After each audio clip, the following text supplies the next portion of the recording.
Et j'en parlais dans les titres, information météo, la neige va encore tomber dans les Yvelines.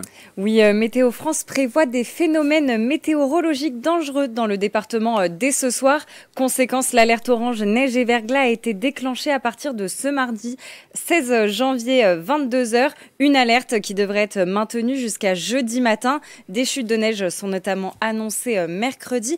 On écoute ce météorologiste de Météo France. Pourquoi on attend donc cet épisode ?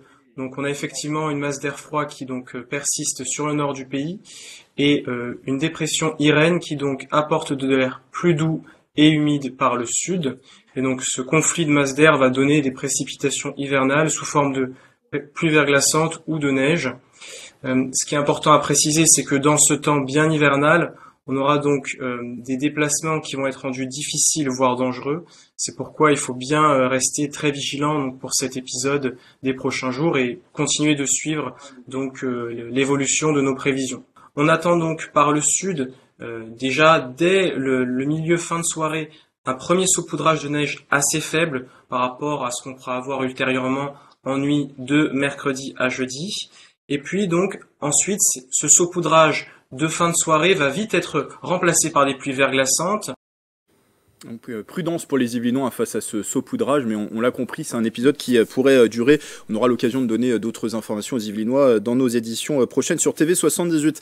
Dans l'actualité également, Gabriel, des actes antisémites qui ont été perpétrés dans les Yvelines. Alors parmi les derniers épisodes en date, dimanche midi, des tags antisémites découverts près du stade Montboron, c'est à Versailles. Oui, parmi ces tags, des signes SS, deux croix celtiques, une étoile de David et des slogans hostiles aux Juifs ont été retrouvés sur une palissade municipal, passage de l'Abbé Picard. Pour le moment, les auteurs n'ont pas été retrouvés. Des tags haineux ont aussi été retrouvés dimanche soir. Cette fois, c'était à Viroflay. 2 personnes ont été arrêtées, appartenant toutes deux à une mouvance d'extrême droite. À Gargenville, une étrange histoire d'intoxication alimentaire. Ça se passe dans un collège. Oui, tout à fait, Grégory. Des dizaines d'élèves du collège Albert Camus ont été victimes de symptômes gastriques après avoir déjeuné à la cantine ce lundi midi. Des pompiers et plusieurs équipes de SAMU ont été dépêchés sur place pour prendre en charge les malades. Ils auraient été intoxiqués avec une sauce barbecue selon les premiers témoignages. Une enquête a été ouverte. On parle maintenant de la ville de Trappes. Le jumelage avec la Comédie Française se poursuit.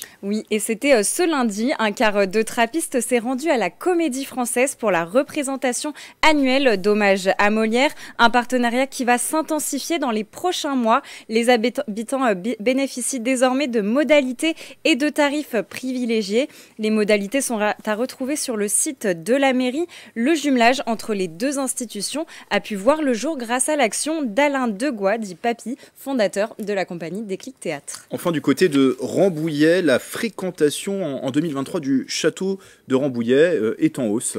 Oui, plus de 62 000 visiteurs accueillis en 2023. C'est 9% de plus qu'en 2022. Pour l'établissement, ces chiffres confirment l'attractivité touristique du lieu. Un chiffre haut malgré un parcours de visite amputé. L'appartement de l'empereur étant fermé pour restauration. Parmi ces 62 000 visiteurs, près de 35% bénéficient de la gratuité. Donc les moins de 26 ans, les demandeurs d'emploi ou encore les personnes en situation de handicap.